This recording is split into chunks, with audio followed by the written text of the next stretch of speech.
Good afternoon, everybody. Shall I crack on with this panel? The title of the panel is What Reforms and Add-ons for the Eurozone? It's certainly quite a difference from last year at this conference, where the main topic of conversation was whether whether the EU could survive, whether the Eurozone could survive. We were just I think, in the run-up to the Brexit vote. But a lot of discussion about the threat of populism. Obviously, no one's complacent about the situation we find ourselves in now, but clearly the position is very different after the Austrian and the Dutch and the French elections. Emmanuel Macron's election has Emmanuel Macron has clearly put the question of how to strengthen the Eurozone right at the top of the political agenda for Europe and created a new energy behind that. And just that at the same time, the European Commission has been also working very hard on proposals, or trying to think through proposals about how to strengthen the Eurozone. They published a white paper at the end of March setting out 5 scenarios for the EU and for the Eurozone, and have followed it up with some reflections papers, one of which was published just 10 days ago, which set out some very interesting ideas that on how to strengthen the Eurozone that are very relevant to this panel. We're very lucky that one of our panelists, Martin Špolc, was actually very closely involved in that white paper, in that reflections paper. So I thought maybe that we could just start by, if I could ask you, Martin, to just talk us through some of the thinking behind that paper and some of the ideas in it to set the stage, set the scene for our discussion. Thank you very much, Simon. Good afternoon to everyone. I think it will be quite a challenging task to explain in 5 minutes what the paper says, but I thought that before I actually outline what are the substantive headlines of the paper, I also thought it would be helpful maybe to set the scene and to explain the context and the purpose of this paper, and also to explain why we have issued the paper in the first place. I mean, we usually issue many papers, but I think in this particular case, it's very important to explain why we are doing this. So just, let me elaborate in 3 minutes on the wider context. You mentioned the paper on the future of Europe that President Juncker presented in March. And the idea, again, here is to launch a discussion on the broader context of how the European Union should progress in the future, and obviously deepening the EMU is an integral part of it.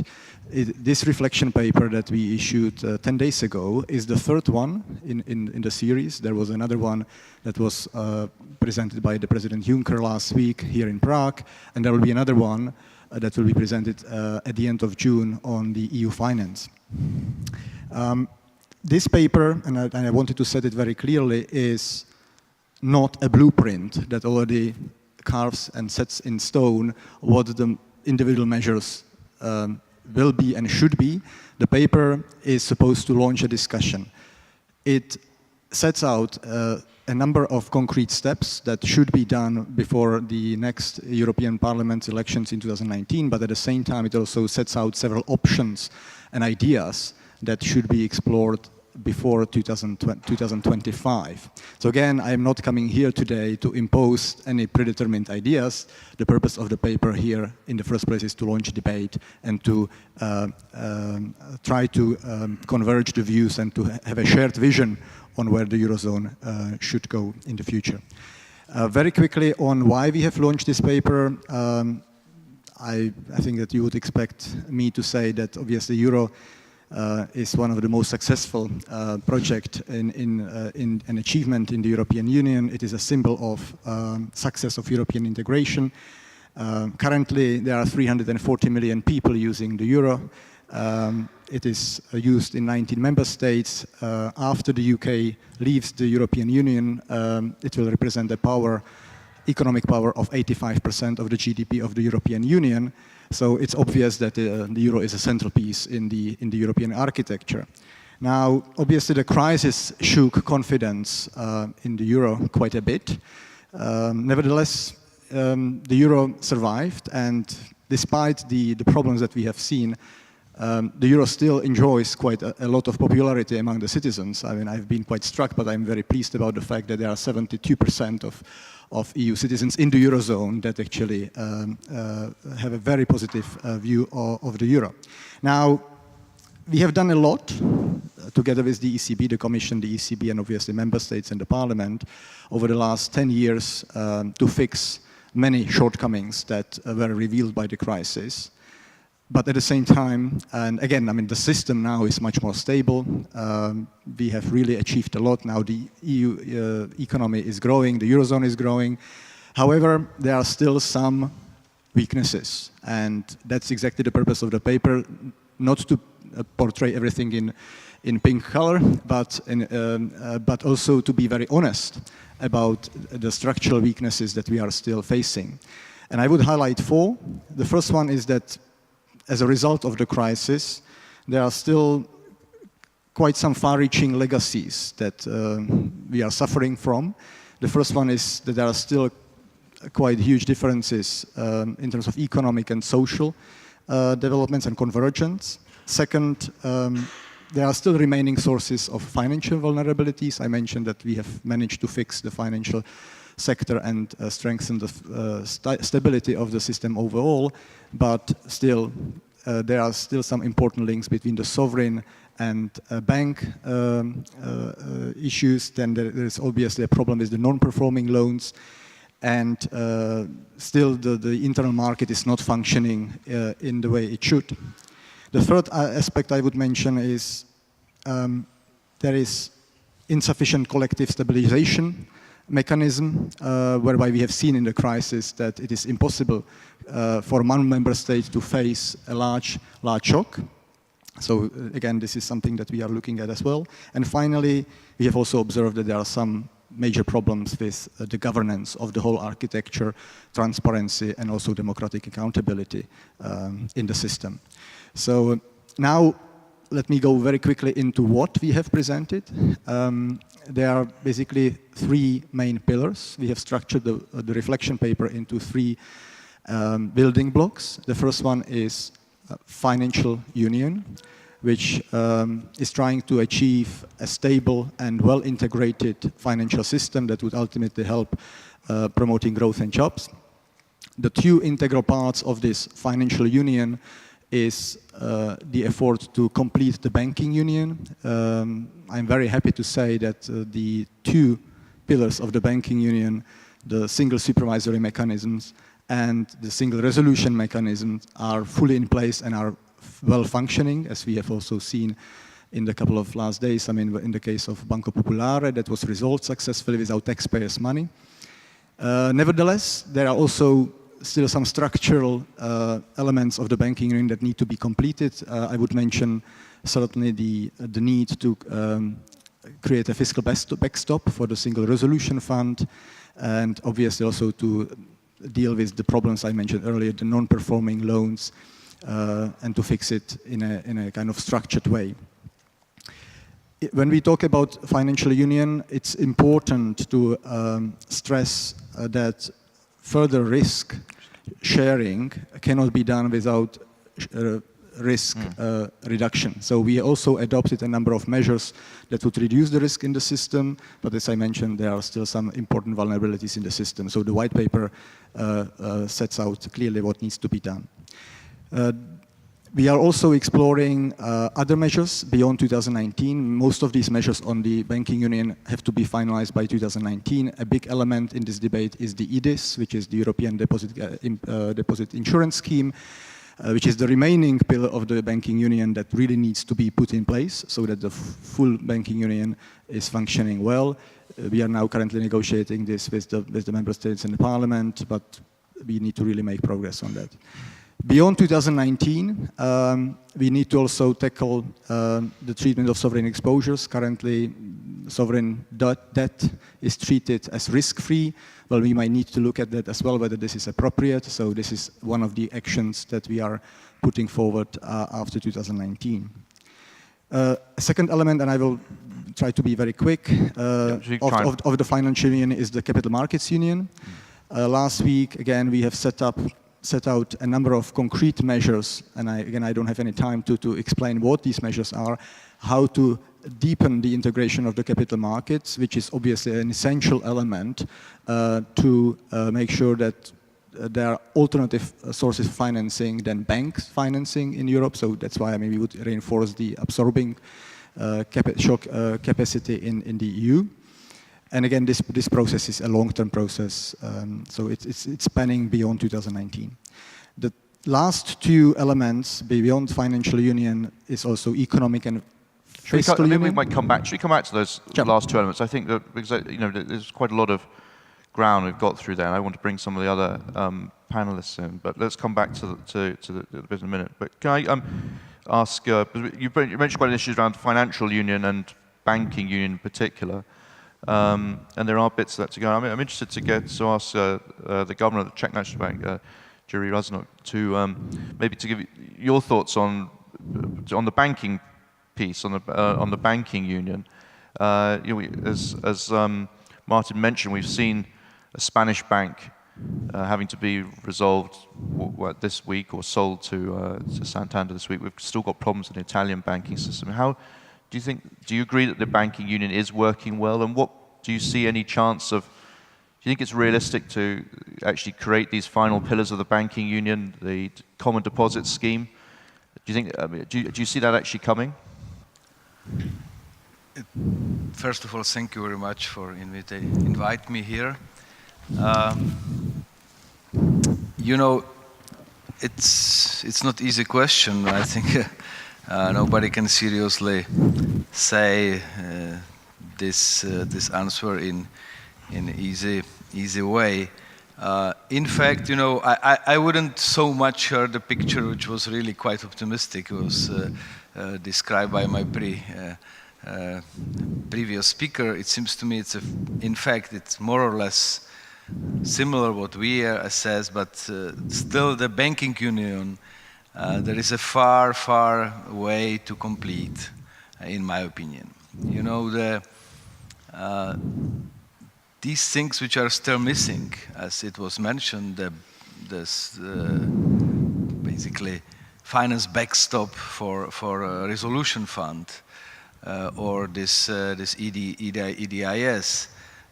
These are really very complex and I would say hard issue to be successfully finished, because the political consensus which is needed for that, it's, in my opinion, my perception, at all not very advanced yet. There is still visible very significantly in the banking union and basically Eurozone, the split between the, let's say, north and south. Because the approach of both these groups of countries is completely different. The north is pushing on, let's to say, fulfillment on homeworks, to the national responsibility to fulfill any obligation which are already valid, in fact, in framework of economic and monetary union. On the other hand, the South is pushing on sharing of risks, sharing of costs, without cede their national sovereignty, basically, which is not possible. In fact, sometimes it looks like the quadrature of the circle. So I wouldn't be so optimistic that this will be quickly solved, despite it looks like that there are only 2 small technical steps and we will be finished. Yeah. So, okay, there is a certain progress. I am very glad of that, and let's hope that there will be will to continue this way. Nevertheless, it is definitely very much politically determined. Of course, till the German elections, nothing will happen, I'm sure, in this respect, and we'll see. But it seems to me that it's not realistic to expect that that the North group will accept that without fulfilling strictly the currently valid rules on the national level, we can move, or not we, but much more, we are speaking about them, they can move further in building up the banking union, or complete up the banking union. So we support that definitely, because it's also in our own interest that that Eurozone will function as much as possible, as better as possible, as best as possible, and we are cooperating very smoothly with the ECB, with single supervisory mechanism. We are cooperating with single resolution fund. We fulfilled basically all of our obligation in this respect. So it's basically no big issue at the moment on our side. We are not definitely the showstopper of further progress in this respect. Can I bring Aleš Chmelař, you're the chief economist in the Office of the Government of the Czech Republic. I presume you're following, from the Czech Republic's point of view, as the governor said, you have an interest in seeing the banking union succeed. But do you share his skepticism that some of these bold reforms that Martin has outlined would look like small steps, as he said, but may actually be very, very politically difficult? Do you see them being completed? Well, it's always about small steps, and the European Union has been based on small steps, or on the logic of small steps. And what we see in the Five President report and in the consequent papers that develop the future of the EMU, is that we always take smaller and smaller steps more we go to the future, but at some point there is something like a turning point where something big happens, and where there is actually a build-up of consensus at one point where it changes. And I mean, for this to describe it a little bit, I would like to go back to the methodology of the euro, to its history, because you know that euro has been with us as an idea for 50, 60 years, since basically the Werner report. Before, during the Bretton Woods, it was not necessary. Then it had its, let's say, difficult moments. I mean, the European monetary integration had its difficult moments. But why the monetary union was built in 1990? It was basically not because there was a special historical opportunity. It was because there was, let's say, a movement that said that we do not need political discretion to guide the monetary policy. Monetary policy can be independent. It does not need politicians. It does not need democratic institutions. It can be delegated to a supranational level, and it can work on this level. Now what we see is actually a crisis of this, maybe of this paradigm in a way, because we see that if there are no institutions on the other side of the monetary system, that we have some problems. In a way, it is, how would I call it? Diplomatically, it is an ideological starting point, actually, which somehow took ideology as a starting point of the monetary union, has largely undervalued or underestimated the needs of other institutions. And I'm not talking specifically about financial institutions, about banking union, but about the overall architecture of the monetary union. Somehow we all thought in 1990s that monetary policy can be independent, and we don't need any other ensuring institutions, and we just need rules that everybody would follow. Somehow. And now I'm coming back actually to the risk debate, because the rules are difficult to be followed for, or more difficult to be followed for some countries than the others. And what we see systematically in the Eurozone today is that, as Mr. Governor said very precisely, that a part of the countries actually push for risk reduction and reduction of moral hazard, and the others push for risk sharing in a way. And when we look at the banking union, the overall architecture of the banking union, it's completely clear that we have to reduce the risks first, and then we can share it. And I think this is, in principle, a very good way to continue, because, and now I'm coming back actually to the beginning, because when you need small initiatives in the capital markets, in the banking union, to reduce the risks, because you look at the supervisory mechanisms, you look at the rules, how the banks operate, you look at the non-performing loans, and then you have, by very small steps, you have cleared out the table for risks, because you have really anticipated the main sources of risk, which are very diverse.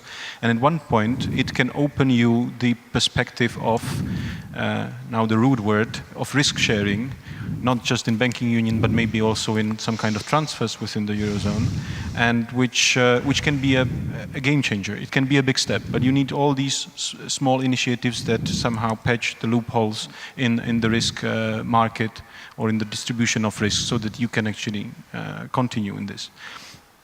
And from a Czech perspective, what is the most important is that there are no externalities on non-Eurozone member states in general, as far as we are actually not in the Eurozone, of course, and that we are included in the debate of the overall architecture. And what we maybe miss is that we will not be part of the risk reduction story, and we will have to be part of the risk sharing story at one point. So from our perspective, very briefly, because I know the time is pressing, we need to be more implicated into the debate on how the risk is reduced, so that it's also, because we will be probably in the Eurozone in a point where the risks will be shared.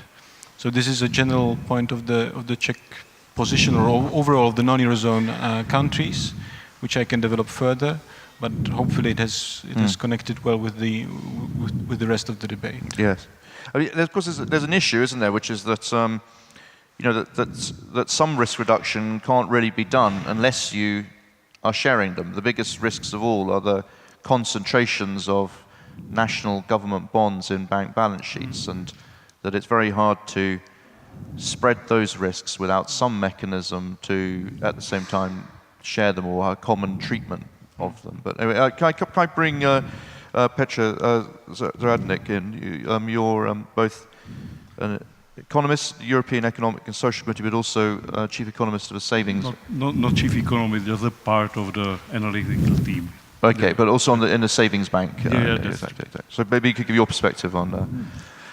Thank you very much. Thank you very much for being invited to this very prominent event. A lot has been already mentioned. I would maybe start also with a short comparison, not so much in history as Aleš presented, but maybe a comparison of, let's say, period 2008-2009, when the Eurozone was really down, and after maybe 2012, 2013, after the first 4 president reports, it, let's say, intensified its fight to save itself alive. And now I think that we could say that the Eurozone is really stronger and much more self-confident in comparison with the period just 7-8 years ago. I think that in that comparison we could talk about maybe 2 different Eurozones, because the instrumentarium that existed at the time is totally different of that on which some, let's say, hope in the future is based on. The key change I personally understand consists especially in the strengthened economic governance process in many aspects.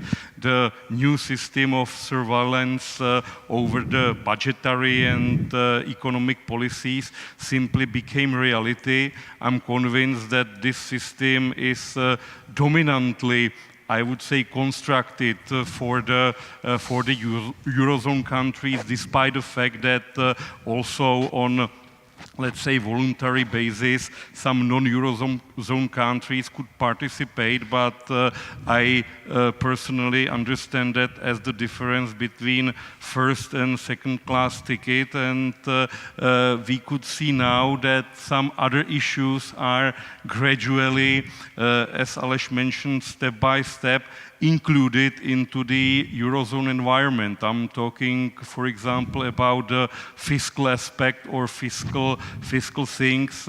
Martin mentioned the discussion paper of the European Commission. Within the paper, for the first time, on the official basis, was used the term fiscal union.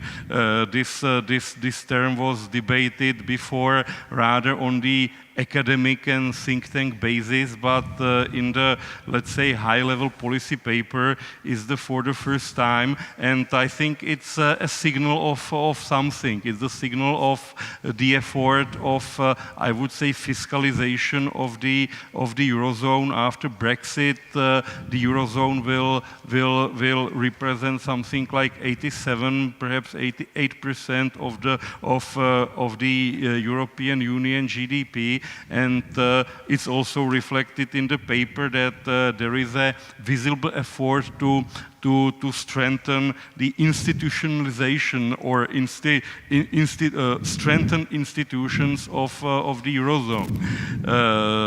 This is maybe connected with the other issue I would like to mention, and is the effort of incorporation of some other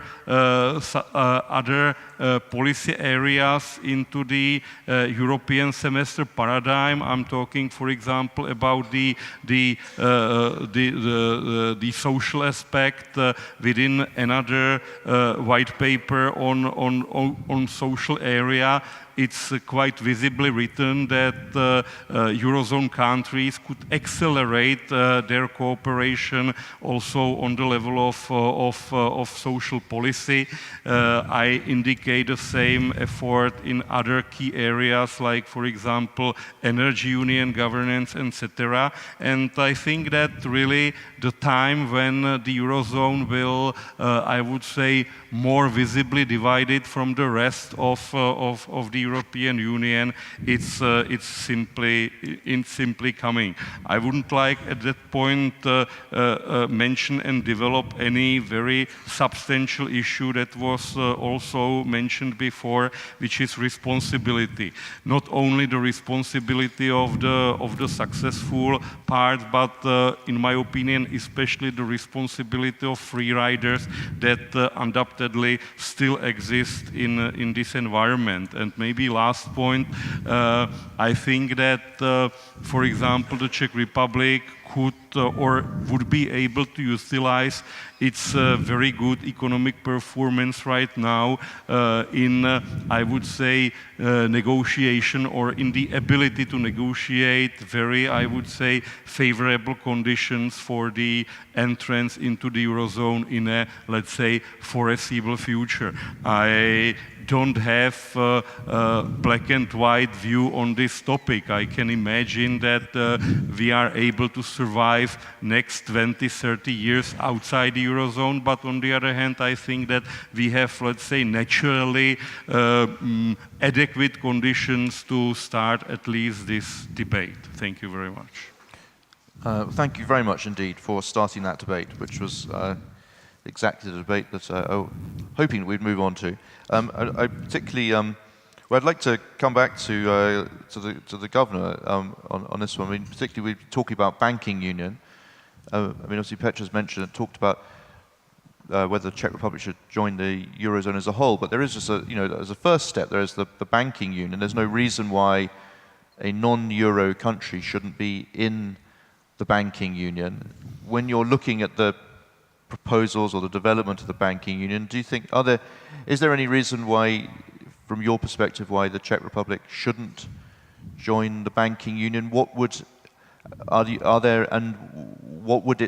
Eurozone need to do with the banking union for, do you think, for joining the banking union to become an attractive proposition for the Czech Republic?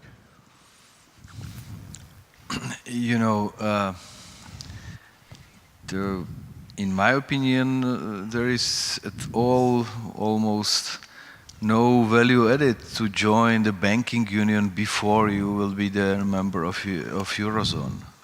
I do not see that at all, I would say. And it seems to me that it's basically the very consensus amongst the countries outside of Eurozone. As you see, nobody, despite that some of them formally announced that maybe we will join, including such countries like Denmark, which are very close to the Eurozone, and they decided finally not to go in the banking union before they will be full member of Eurozone. So it is, I think, very clear position. And it's based on the very practical things, you know. The banking union is not still finished, that's first. The second, despite the big effort of our colleagues in Frankfurt, and I can imagine how it is difficult, you know, it's very, very complicated process how they has to supervise 155 banking group over the Europe. There is very complicated procedure how to cooperate with national supervisors. So from practical point of view, there is more, I would say, procedural costs or transfer costs than benefits. Yeah, if you are able to cooperate very smoothly on the bilateral level as a national supervisor and single supervisor mechanism, it works, and we are the case of that. Of course, not speaking about the backstops, about the, you know, in fact, I will be very open. I'm not the good guy for this kind of correct discussions. You know, in fact, to be very open, the current status is such that if you will be member of the banking union, you would basically delegate your competitions or significant part of them to supervise your own financial market, but the backstops, the guarantee funds are still on your bed on the national level.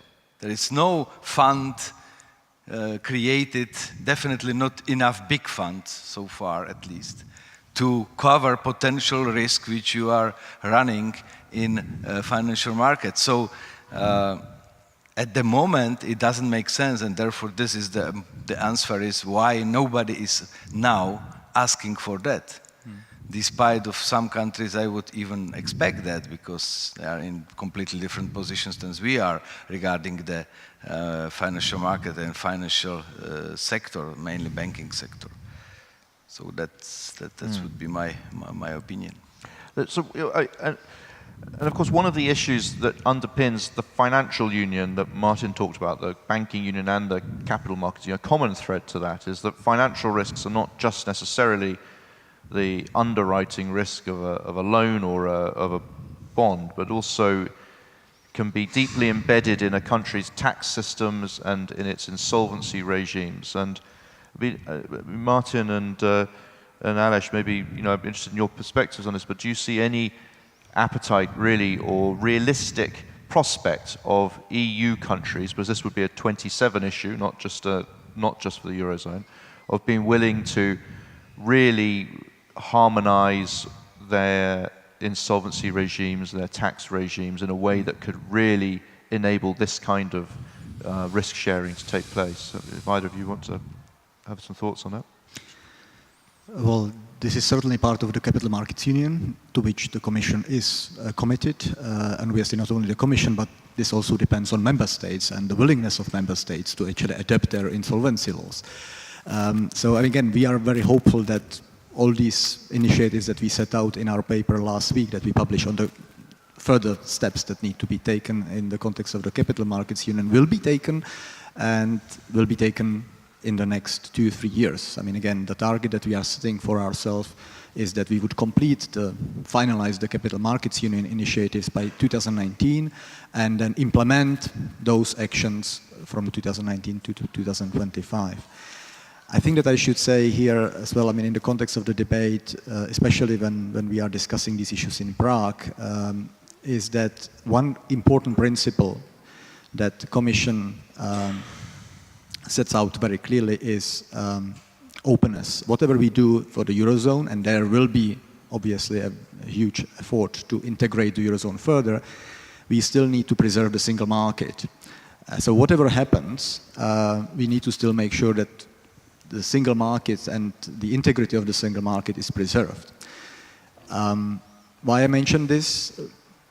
Because obviously there might be also some fears that there might be two-speed progress, and that some countries that do not have the euro might be completely excluded, and the Commission might kind of compromise on the principle of single market. So I mean, again, if you read the reflection paper, we say it very clearly that it's very important to do this discussion in a very transparent way and allow member states, in particular those that are outside the Eurozone, to contribute to that, because at the end of the day, and I think I should say it very clearly, there is an obligation and there is an expectation that all member states, maybe with the exception of Denmark, will join the euro at some stage. So again, I think it is in the interest of every member state to contribute to this debate, and in the meantime, we need to ensure for full transparency and for as much opportunity for member states that do not have the euro yet to contribute. So I think I would mention that in that context. Yes? I actually think that Denmark could be the next country to join the Eurozone, despite having a permanent opt-out. But if you look at the perspective of all the other member states, it looks so. But in terms of the motivation to harmonize your rules, and such complicated rules such as in insolvency law or insolvency rules, it is important to realize that without any you will never accept a stick without a carrot. And why do you want to harmonize insolvency rules? It's basically to be part of a club that will not let you down.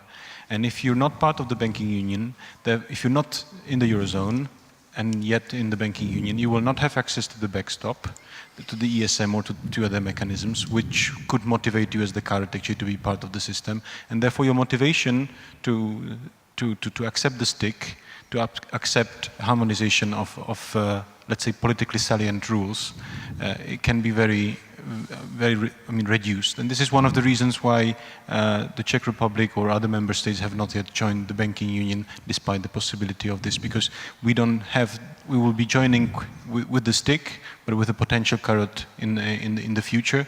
And this is something that, even though you can rationally measure that it could work out and the stick is not too hard to swallow, you will still be in a situation where you're doing something for, at the moment, nothing. But one motivational aspect is, I think, important, and it is one that I mentioned in the introduction, is that now what we see is that we foster the rules of risk sharing in order to create of risk reduction, in order to take steps in risk sharing, such as the EDIS, and if we are not at the table when specific rules, or not as a full member at the table when the specific risk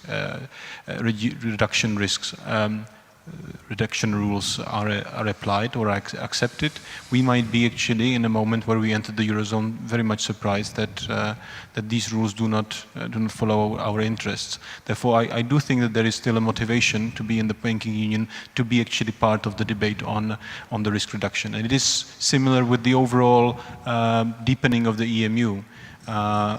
Even though we are not part of the Eurozone, it is very crucial for us to be part of the process that leads to the reforms, because otherwise we will enter a club that does not follow our interests and is not one that we actually were bound to join when we voted in the 2003 referendum on joining the EU and therefore the Eurozone. Yes. So I'm keen to bring people from the audience into the debate a minute, but I noticed that some questions have already come up on the screen here in front of me, and Governor, you talked about the banking union, so there'd be no point joining the banking union if you did not join the euro, but somebody's asked a question here saying, how likely is it that Czechia joins the Eurozone within the next 5 to 10 years? How likely do you think it is? Sorry, I didn't. How likely is it that Czechia joins the Eurozone within the next 5 to 10 years? I don't know. I have the crystal ball. It's not the question up to me. It's a question up to the citizens, up to the political representatives. They will decide about that. It's I don't know. If you ask me how I would let's say tip or bet on it, I would say no. I don't see enough power, enough willingness generally in this country to do it. But and we yeah, that's all. But I definitely very much don't agree with the previous speaker about this risk reducing inside the banking union, because we manage very well to reduce risk on our national level. We do not have problems with the not manageable risks here. Yeah, so I do not see the reason why we should learn from somebody who didn't the homework how to reduce the risk when we once we did it very successfully. So I should correct that. Do you have a mic? We have a question here at the front. Can we get a microphone quickly here? That's Thank you. Ivo Kaplan, European Institute Renaissance, settled in Prague. Mr. Governor, we have not problem with this risk, but we have problem with investments. With what? With investments. With our investments inside of the economy, and with the direct foreign investments to the Czech Republic. If you compare it 15 years ago, when there was a hope that we shall be the integrated part of the core of European Union, you will see the differences. But my question is, what do you think, how it will be developed, this exchange, foreign exchange, when London is not a part of the European Union? Because everyone knows that is the center of foreign exchange of the whole world. I think there is not problem with stock exchange, because the leader is a big apple, and we can make Paris, Milano, Amsterdam, what is the first stock exchange in the world, and Frankfurt. But with this foreign exchange, I think it's a big problem. And for the others, a question: how we shall do in Europe when we have no center of finance, when we have the center of European Central Bank in Frankfurt. Then President Macron wants these experts of financial market to get to France, and we have some other countries which are very ambitious in the financial markets. And what could be role of Czech experts of the Czech Republic, how we can be inside of these investment circles? Thank you. Any other questions while we have the microphone on the floor? Does anyone want to pick up on that point? It's to me. Yes. Yeah. I don't know if I understood well. What do you mean foreign exchange? You mean exchange rate? So exchange rate of Czech koruna, how it will develop in the future.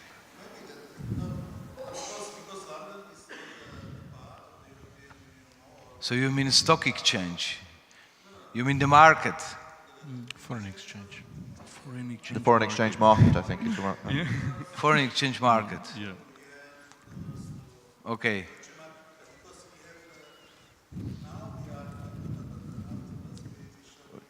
Microphone back. Outside what? We are still outside of the Eurozone, and I do not see any problem with the foreign exchange of the Czech koruna on local market or on London market or any other exchange market. So I do not understand fully what will be the change or what threats we will face in this respect. No, if you don't see the threats, okay, this is also the answer. But it was also a part of question, what is your opinion on that, how this foreign exchange, that means exchange dollar, euro, dollar, yen, pound, dollar, and so on, how it will be developed in the world when the London city is not more a part of any power. Yeah. So can the EU, will the EU suffer without having a single financial centre? Will that be a problem for? Yeah. You know, I don't know. It's really my very personal perception. I see that despite London will be outside of European Union, still will be one of the financial center of the world. So still the London market will play important role for instance, in foreign exchange market, as it is, of course, already now, and it's at the same, maybe the importance of Frankfurt or Paris or other European Union centers will grow up a bit. Maybe it's possible, I can imagine that. But I do not see in this respect any significant threats especially for Czech Republic. Yeah, there is some threats for some jobs in London City, definitely. I share very much that. Yeah, but sorry, I do not care very much of that. Yeah. It's not my role. So that would be my answer. There was another question I forgot, definitely. Can we move on to some of the other questions that are here on the list here? I mean, I stopped you earlier, Martin, before you had a chance to outline the last two aspects of the paper, but they obviously related to Emmanuel Macron's proposals in particular. That he's identified with them for a euro treasury and a euro budget. There's quite a few questions here about that. Somebody's asked, are we heading for a big Franco-German clash? And somebody else had asked, which is a point that you had made, Peter, which is that you're not afraid that the establishment of a euro area budget will not end up in one direction transfers. I mean, coming to you first, Martin, are we heading for a big Franco-German clash over some of these bigger, longer-term ideas to save the Eurozone? Well, what is clear so far is that obviously the French government is very keen on doing something very tangible. Now, we still have to await the results of the elections in Germany, so I prefer not to comment on whether we will have a clash or not, but what I can say is that our reflection paper does set out a number of quite ambitious, I would say, measures, including the setup of a euro treasury, also linking better the EU budget with the investment. So I mean, also responding to the question from the audience, yes, I mean, one of the ideas that also we have put forward is how to better connect the national reforms and structural reforms in individual member states in the Eurozone with the EU budget, and promote also EU investments on priority policies where there is a consensus that need to be done. So there would be obviously a possibility if the Eurozone countries agree on a strategic investment or infrastructure project, let's say, it is possible that part of this EU budget would be used for that and explicitly supporting this project. Yes, so I mean, there is this possibility, and whether, again, non-Eurozone countries that are outside of this scheme, whether they would be excluded, I mean, again, that's another question. But yes, there are quite ambitious proposals. Apart from the budget, there are also proposals put forward to create a European safe asset, which would be something like basically sovereign debt or bond for basically the safest member states in the Eurozone, and that will be a guarantee of those member states in the Eurozone that this asset would be safe. Again, a very important element in further integrating the Eurozone. Before we reach that stage, there is one concrete proposal, and I think that this is responding to you, Simon, whether there is a possibility to share this risk before actually kind of mutualization and paying, allowing for transfers, fiscal transfer from one member state to another one. The paper puts forward a proposal to create so-called sovereign debt bank securities, which would be a kind of securitized sovereign debt before we create this European safe asset, which would mean basically that the banks can securitize sovereign debt and obviously have it on their balance sheet to diversify their risk, which would allow breaking the link between the sovereigns and banking sector, which is still a remaining problem in the Eurozone. I would stop here because I talk too much. Yes, I'm keen to bring Aleš in because I know that you have to leave quite soon, before the end of the panel.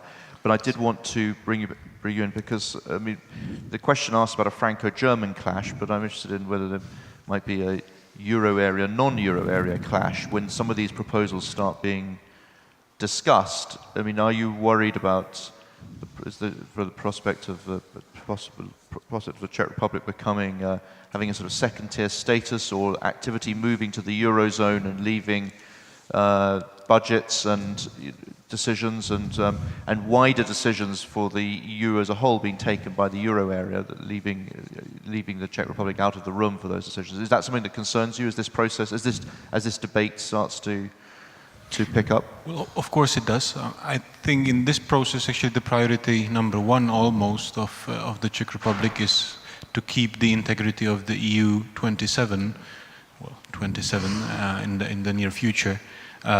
Because what we see is a very dangerous, let's say, dynamic in which some countries, in order to solve the costs or to find the resources to cover the costs of cyclical Eurozone problems, which are, of course, important, and they are trying to actually find them in other let's say, areas, especially of the European budget, where actually policies such as the cohesion policy or the convergence policy are extremely important to keep actually the integrity of the internal market. Without the cohesion policy or without the significant part of the European budget being devoted to convergence, we might actually have to see or to encounter real risks for the internal market and for the respect of its rules, not from the Czech Republic, but maybe from other countries.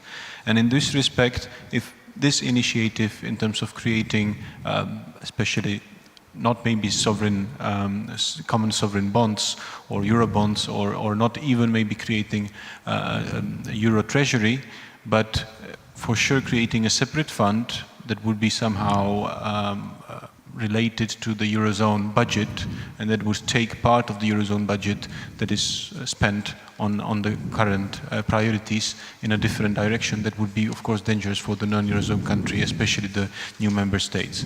But in general, what we have to also respect is that the Eurozone has to solve its issues because we are largely dependent on it.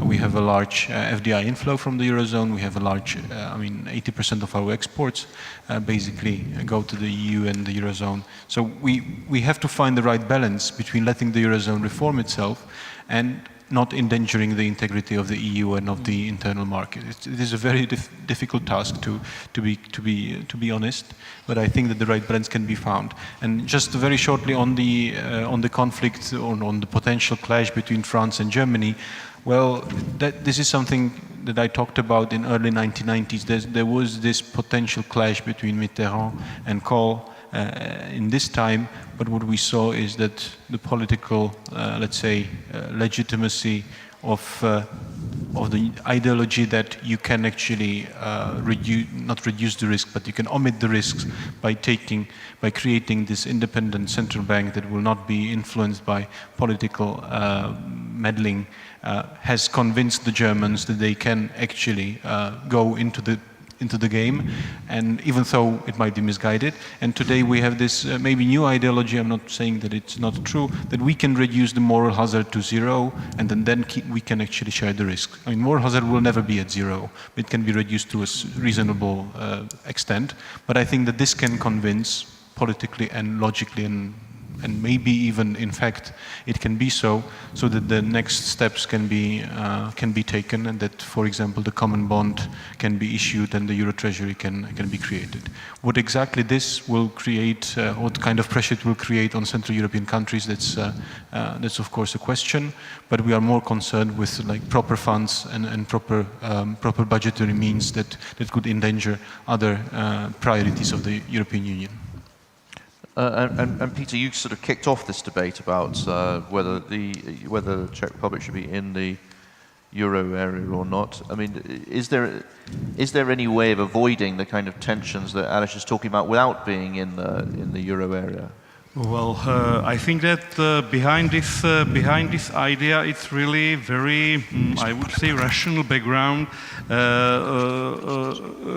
People say that Eurozone is not the optimum currency area, and to support the environment in the direction to the optimum currency area, it's suitable to increase the level of fiscal redistribution.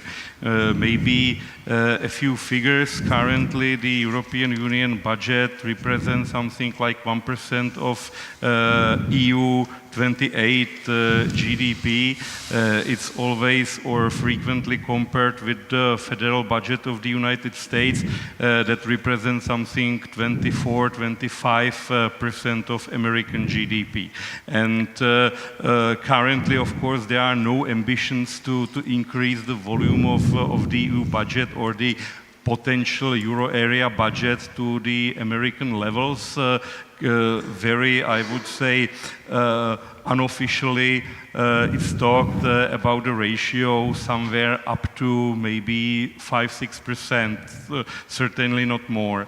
But if we divide or if we exclude from the current European budget a potential Eurozone budget, and when we used some economic arguments, the non-Eurozone budget without any, I would say, relations to the Eurozone budget would represent something like 12, 15, maybe slightly more than 15 billion euros for 8 non-Eurozone countries, and it represents the only consequence that the cohesion policy, not only in the Czech Republic but also in Hungary, Poland, would simply stop. So the consequences, I think, that are very, very, very radical. I don't think that we will see this kind of solution of this process. There will be always, in anything with the European Union, some, I would say, gradual solution, but I personally consider also this potential outcome as a risky point from the, let's say, those Visegrad 3 countries that are not currently in the Eurozone. I was informed that the debate will end at 4, so I will leave you, but thank you very much yes, for the opportunity. Yes, well, I think we need to wrap up now, so we'd like to take any concluding remarks from the other two panelists. Did you, Martin first, did you have any concluding thoughts on, do you think that the Czech Republic will be in the Eurozone in the next 10 to 15 years, is what the question was earlier. And also there's an election coming up, of course, in October. Is this going to be even discussed in the election campaign? Well, Simon, I'm representing here the European Commission, and I would have to distinguish the views of the Commission, which is obviously not here to push anybody. I will only repeat what I said earlier, that there is an expectation that all member states but Denmark would join the Eurozone one day. I personally would have a wish to see that rather early, but that doesn't really matter at this event. But I would say, I think it's really important, and I would repeat what I said in the beginning. We are launching a debate in the Commission and in the EU. So again, I have not come with predetermined ideas. We are launching a debate, and I would be very keen to hear as many arguments and as much substantive input from the Czech Republic as well as other non-Eurozone countries to this debate, because at the end of the day, this is a common interest. I mentioned that it's 85% of GDP that represents the Eurozone. It is a common interest, I believe, and I think it's also explicitly mentioned in the paper. It is the understanding of the Commission that all member states should have an interest in fixing the architecture in a way that we have a very solid system. So I would very much wish and hope for as many constructive arguments and as many substantive input into the debate that ultimately will, again, be applied to everybody in the EU. So again, the Commission is very open. I think that one of the key important principles that we have set out in the paper is openness. So I would just count on all stakeholders to contribute to the debate. Thank you. And Gabriel, if I could just turn to you last, give you the last word. But I put you on the spot earlier about whether the Czech Republic should join the Eurozone or the banking union. But just looking at the question from the other end of the telescope, when I talk to politicians and policymakers in Southern Europe, and you talked about the North-Southern split, but many of them will say, if the Eurozone doesn't embrace some of these reforms that are being discussed, it won't exist in 10 or 15 years' time. I mean, what's your thought on that? Do you think that instead of the question, will the Czech Republic join the Eurozone in 10 to 15 years' time, do you think the Euro will still exist in 10 to 15 years' time? And do you think that its existence depends upon some of the reforms that we've been discussing on this panel? You know, it's very difficult to see such a far ahead future. You know, I hope the euro will still exist and will be much more resilient than today. Despite many things was improved recently, I agree with it. Still, there is a lot of to do. You know, one figure, there is only one member state of Eurozone who decreased their indebtedness towards GDP during last 8 years, which is Germany. All the others increased their indebtedness, including France, Italy, Spain, and so on. So we are not over the problems of the crisis, the consequences of the crisis from point of view of the resilience of the Eurozone. There is still a lot of potential problems and risks, so I do not know in which shape the Eurozone finally will and how will look like in 10, 15 years. I hope it will be here, it will be much more, I would say, working, functioning on principle basis, managing appropriate way, reducing the risk and sharing the risk in a really functioning way, but this is still a long way ahead to achieve that, which will need a lot of compromises on many sides, because it's it's a politically driven and must be politically approved, and it will be not easy in current environment. So let's hope, it will exist, and there is still the big job for everybody, for all of us in this respect. Well, on that cautious note, I'd like to thank you and Martin and Peter for a very good panel. Perhaps we could thank the panel for time, and that I think we'll stop there. Thank you very much.